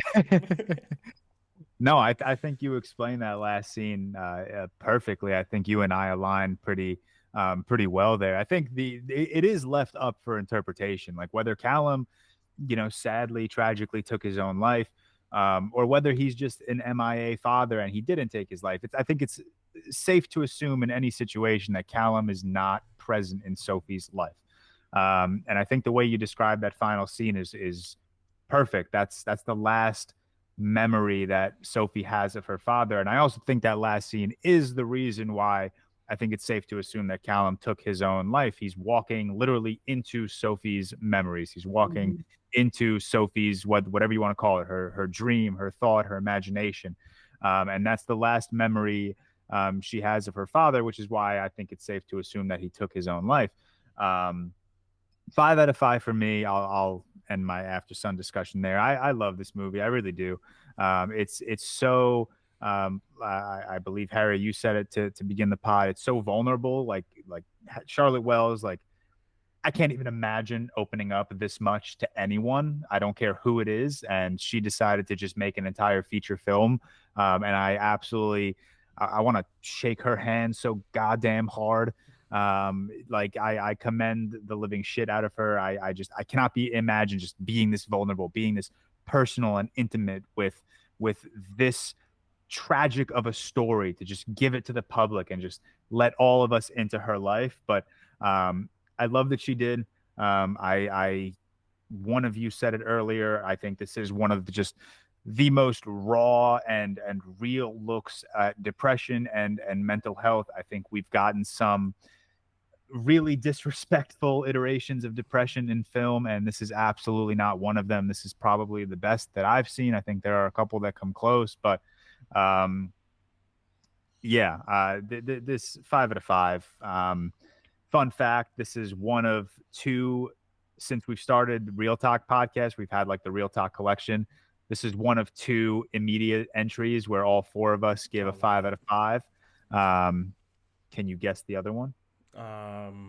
So Oppenheimer is in the collection, but it's only in the collection because it won Real Talk Best Picture. Oh, like since it came out. Yeah. Okay. Some more recent editions. Yeah, there's only one other movie that all 5 of us gave a 5 out of 5. Was it Dune Part 2? New release, yeah, Dune Part 2. Oh, I was gonna say Oppenheimer. Wow. I feel like Seth is kind of tough, so I always think about his score. Yeah, Seth is always, the outlier. Oh man, it's the beard though. It's a beard. Tyler can be too. He can be tough.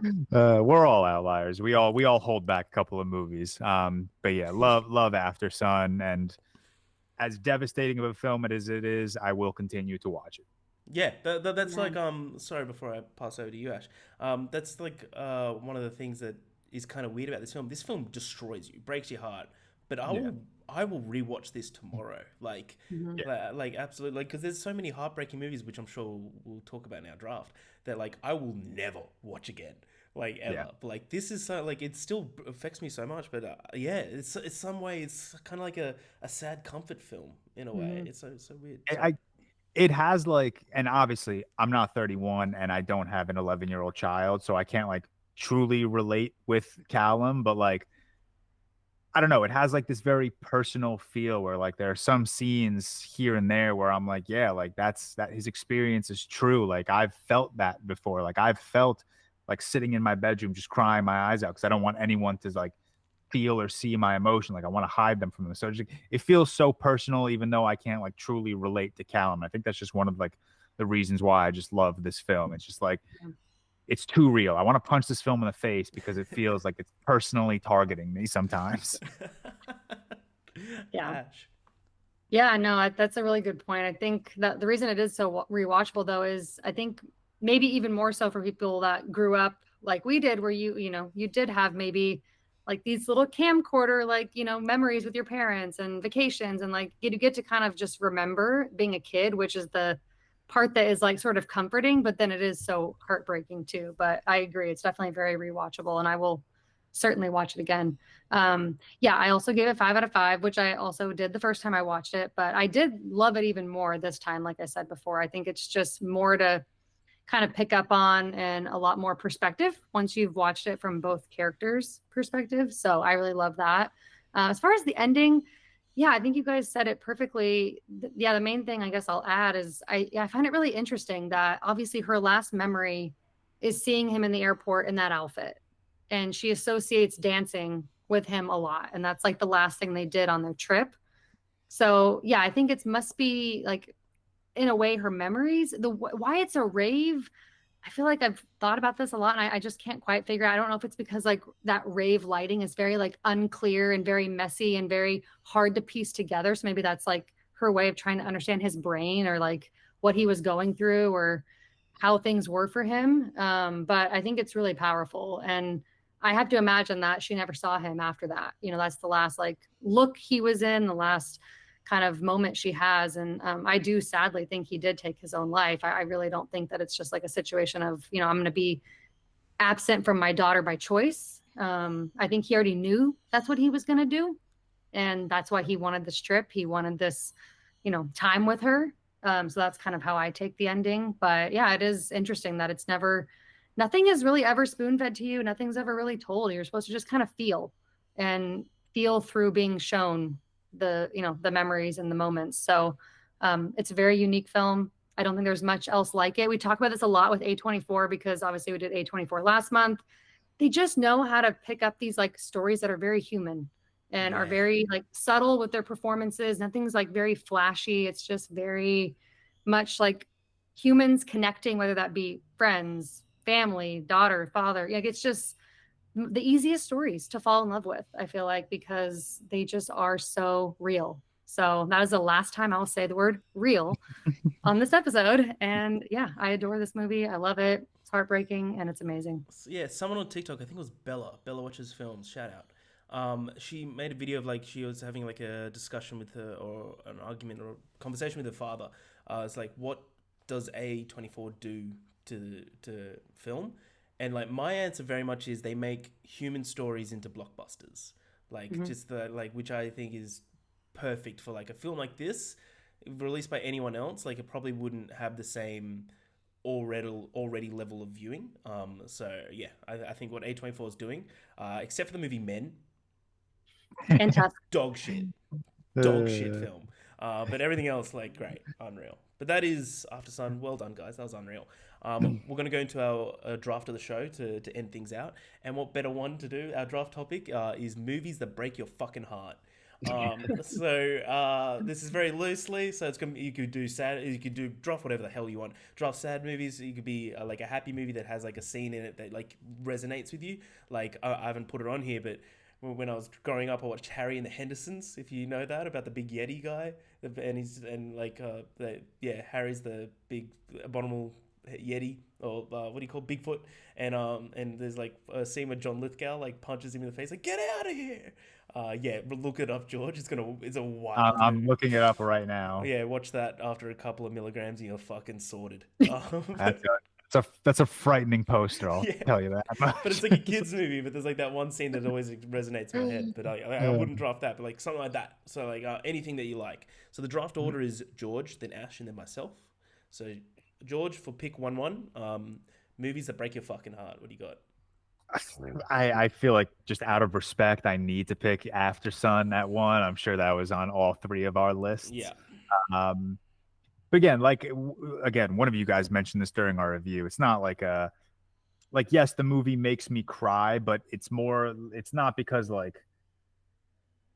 it's more so just because I can like sympathize with this film, and it's hard to watch this film and not just kind of like relate it back to some aspect of your life. So it's not like a really like there's no like hauntingly sad death scene like in Marley and Me that's gonna get a tear out of you. Like this is like these are personal tears.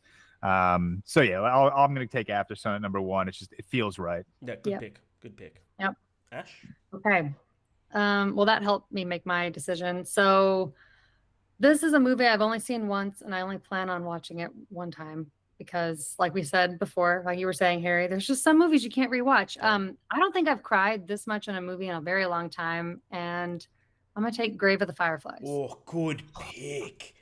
It's devastating. Oh, good pick. Yeah, I watched that for we showed it at school, and like that teacher's now. You showed it at school? Yeah, that teacher's now in prison for abuse. That was, I will never watch that again. But like, there's moments in that movie that like are still stuck in my head by how much it destroyed me. Well done. That's a good movie. That was high on my list too. That was high on my list. My first pick might be high on your list, George, and you're not gonna like this. But this movie, there's a moment in this movie. If you've seen this movie, you know the exact moment when I saw it in cinemas, crushed me, and it was like an audible gasp. I'm choosing Manchester by the Sea. I still haven't seen it. Oh, I mean, I've heard it's like the saddest movie ever made. Yeah, definitely don't. It is. This movie does legitimately have like the saddest sequence, which isn't like just a sequence in the movie. It's like what propels the narrative forward. Like this is like the big thing that happens that like moves Casey Affleck's character into like the next portion of this movie, and it's just it's devastating. Watch it though, wholeheartly watch it. Casey got an Oscar for it, well deserved. He did. I think that's good for first round picks, to be fair. I think that's great for 3 first round picks. Number 2, this does break my heart, but it is kind of like a happy, sad ending. I adore this film, La La Land. Oh, damn it, man. Rude. Hey, man, another day in the sun. I would have definitely taken that next if you didn't. I was gonna say, I didn't. Even if Harry didn't take it, I didn't think that was getting past Ash for my pick. Yeah, no. I like if I could have left Manchester by the Sea, but I'm like, I know George would take it in 2 or 3, and I know Ash would take La La Land in 2 or 3. Like, fair. Yeah. Okay. Ash. This is one that I don't think the whole movie is sad, kind of like you were saying before, but there's just scene, and if you've seen it, you know the scene. It just absolutely destroyed me. So Coco, my favorite Pixar movie. Yeah, that's on my list as well. Yeah. I'm afraid to watch it again. I'm gonna cry my eyes out. Remember me. Yeah. All right.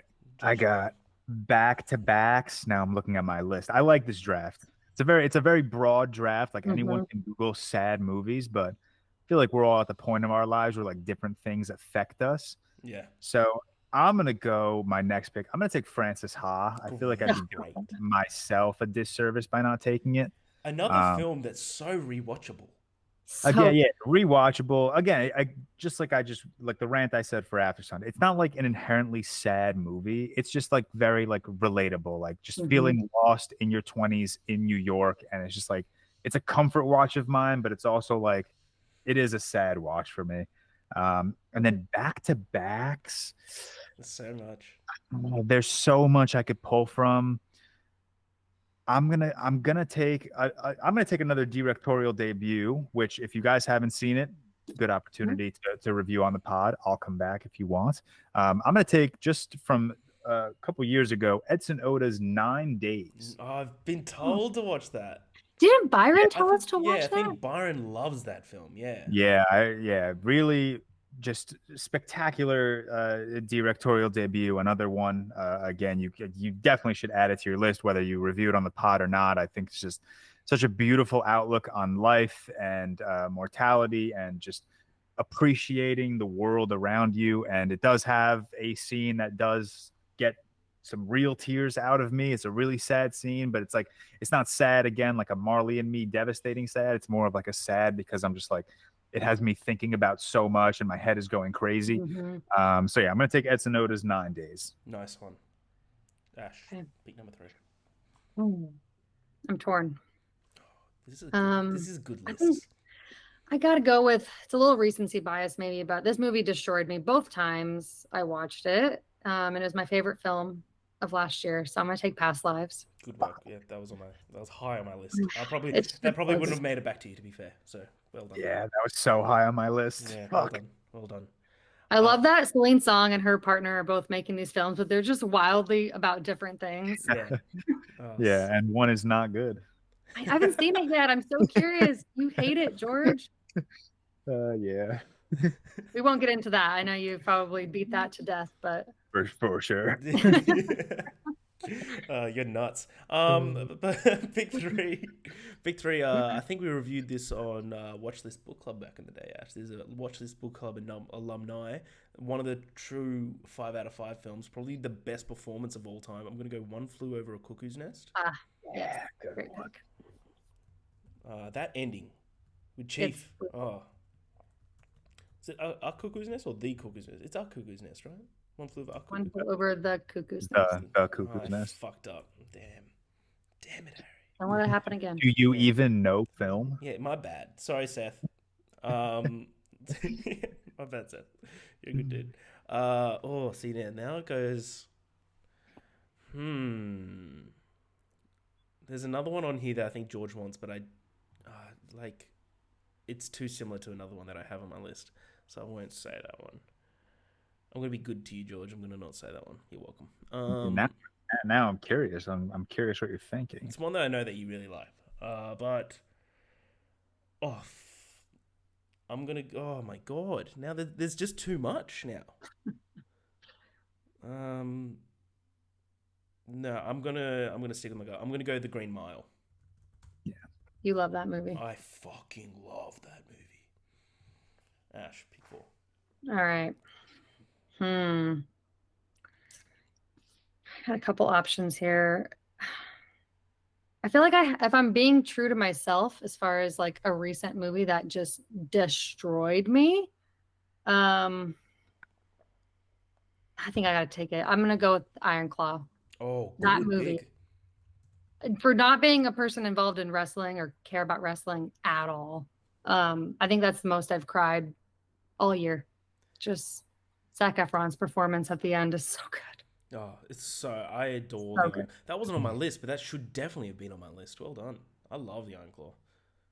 Do you like the Iron Claw, George? Like, I know Cam froths it. Cam loves it.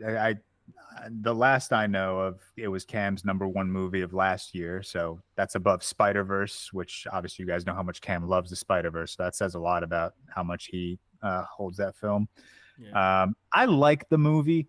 I like it. Weirdly didn't impact me the way it seems to have impacted everyone. Like, I put off watching that movie for so long because I was just like, I wasn't in the mood to like hysterically cry, and I hate to say it because it makes me sound like just, I guess, like an asshole to this family story, but like I really just wasn't emotionally impacted by it.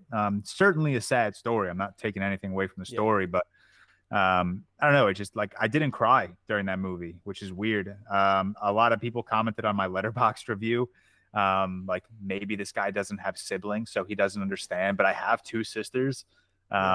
So like, I don't think that was the problem, but I don't know. I want to give it a rewatch, obviously. But yeah, it didn't impact me the way I had expected it to. Yeah, that's how dare them just assume your whole life based on a Letterboxd review. Yeah, literally just assume I don't have siblings. They must know you so well. I love commenters. Every single review I do, is this a paid promotion? Like, how about literally, like, I did I'm not sure if you saw my Furiosa reaction video, because we can only put up social media reactions. So I just did I did me fist pumping in my kitchen, and the guy's like, "Is this a paid promotion?" I'm like, "Who the fuck is paying for that?" I was like, Jesus Christ. Yeah, it was. I got racks as well. Racks. Pay me a couple of lobsters and pineapples. George, you got your 4-5. We're doing 5 rounds, right? So these are my final 2 picks. All right, so I got to be strategic about this. I think my 4th pick, I feel like this just has to be on our draft board. I got to go with Good Will Hunting. Nice one. Everyone obviously goes back to the scene that's like Matt Damon crying in Robin Williams' arms, but the scene I go back to constantly is when Robin Williams was talking about the day he met his wife, how he missed that. Yeah, he missed the baseball game, sat in the bar, and then he just goes on to say, like, I don't regret the 18 years I spent with her. I don't regret having to, cancel my therapy to be with her in the last couple of years when she got sick. I don't regret missing that game. And that just, it fucking breaks me. It's just such a beautiful, beautiful outlook on relationships. And I fucking love that moment. One of my favorite bits of dialogue back and forth in any film ever, not of just the films that we've discussed today. And then my 5th pick, I'm trying to like keep it like personal to me. Like, I cry very easily at film. Like, I know before we started recording this pod, I joke about like Transformers, but like the scene where like Bumblebee gets kidnapped, or not kidnapped, gets like abducted by the FBI or Sector 7, genuinely does like put a tear in my eye. If you draft Transformers, I'm not drafting Transformers. I'm using it as an example on like how easily, like, it doesn't take a lot to make me cry. We've got Alex Coleman coming on in a couple of weeks. He would be loving that. He would be loving that. Spoilers. I think one that's personal to me, I got to go with A Monster Calls at my number 5 pick. Wow. Yeah, I truly, it's one of my favorites, and obviously in the movie the mother has cancer, and just given my last couple of months of shit, this movie just hits me emotionally, because I look at it as a kind of like a combination of the mother and the child. Like, this child is just absolutely going through it. He's just anxiety driven, he's panic driven, he's paranoid driven. He's obviously in a poor state of mental health. He's obviously very depressed given what's going on with his mom. So the last couple of months have led me to appreciate this film a lot more, and it's definitely one that just puts me out of it emotionally every single time. I love this movie. Great. So that'll wrap up my draft. That's another movie. It wasn't on my list, but should have been. Like, absolutely. Yeah, great. I feel like, not a lot. I feel like it's like very rarely talked about. I feel like I'm the only one that ever brings it up, but I love that movie. I loved it even like before my last couple of months. So you could only imagine how hard it hits me now, given everything I've gone through the last few months. Absolutely. But yeah, that movie is great. Absolutely. And then that director went on to make Jurassic Park Fallen Kingdom. Yeah. Which one's better? Find out next time on Dragon Ball Z. God, there's still so many left on my list that I thought you guys would take, but you didn't. So now I'm like, one of like 14 I have to pick from. Yeah. I'm tempted to take one that I feel like defined my emotional state as a child in film, but I just don't know. I think I'm gonna do it. See if it's I'll the go same. with probably like the first movie I remember like destroying me, and that's My Girl. Oh, good pick. Oh, Wait, wow. This might be a stupid question. Is that the one with Macaulay Culkin? Mm-hmm. Yeah. I like recently added that to my watch list. I've never seen it. Frankly, I didn't realize Macaulay Culkin wasn't anything other than Home Alone. Yeah, and Uncle Buck. Yeah, Uncle, and it is one of the saddest movies I've ever seen. I haven't rewatched it as an adult recently, so I don't know if that's like just a pick that childhood me would be destroyed by, but it's a good movie and it destroyed me. So Nice. I'm staying true to myself. I'm not going for fan picks. No, here, I love that. I'm also going to stay true to myself. This might be a movie that I'm sure we've all seen here. But like ones that have, I could go multiple different directions. Like we could have gone Pixar, Inside Out, Up, whatever you like Toy Story 3 for sure. One that I thought that you would go for before I picked my last one, George, the one I was talking about, A Ghost Story. I thought you were going to go A Ghost Story. Yeah. That scene of eating the pie. Oh my God. How many? Imagine if you had to do a second take. Like, where are you eating the pie? Where are you eating it? But like, admittedly, I completely forgot about that movie on my list. So I was going to pick that, but I was like, I've already got a Casey Affleck performance. Fuck. But one that destroyed me as a child, absolutely bodied me, is The Land Before Time. Oh, yeah, great one. I'm picking The Land Before Time. Whole Littlefoot, Little Ducky as well, Ducky Petrie. Yeah, that's a good one. So The Land. Another movie that destroyed me as a kid was I think it's called All Dogs Go to Heaven. Oh yeah, you're a dog lover. Yeah, Just absolutely. Destroy. So some that were on my list that were missed out on: Marriage Story, The Farewell, Come and See. I guess like it is sad, but it's like more horrific. Sophie's Choice, which is tough. Titanic, Ghost Story, Lion King, Life is Beautiful, Dead Poets Society. Eternal Sunshine of a Spotless Mind, Schindler's List were the other ones I had. Blue Valentine I almost picked, but I feel like that's kind of underwatched. Absolutely. That movie's devastating. So to go through the list, George had Aftersun, Frances Ha, 9 Days, Good Will Hunting, and A Monster Calls. Ash had Grave of the Fireflies, Coco, Past Lives, The Iron Claw, and My Girl. And myself, Harry, has Daddy 101. We had Manchester by the Sea, La La Land, One Flew Over the Cuckoo's Nest, The Green Mile, and The Land Before Time. Oh, dude, 3 stacked draft picks. Unreal. Much variety. So let us know who you think won. Next week we continue our month of directorial debuts. Next week we're doing 16 Candles, which is John Hughes's first film. So we get a little bit of John Hughes in there, which I'm really excited to rewatch. 16 Candles. I haven't done it for like 10 years. Interesting movie to see how that ages. Yeah. Oh yeah. Absolutely. I'm gonna say I've seen a lot of mutuals lately lower their rating. I have a feeling I'll be one of them. Yeah, we'll see. But I feel like we've just gone through about 3 months of peak, so it'd actually be not that bad to talk about something that's not so peak. But yeah, please watch that and follow us on everything. Follow George on everything. I'm sure.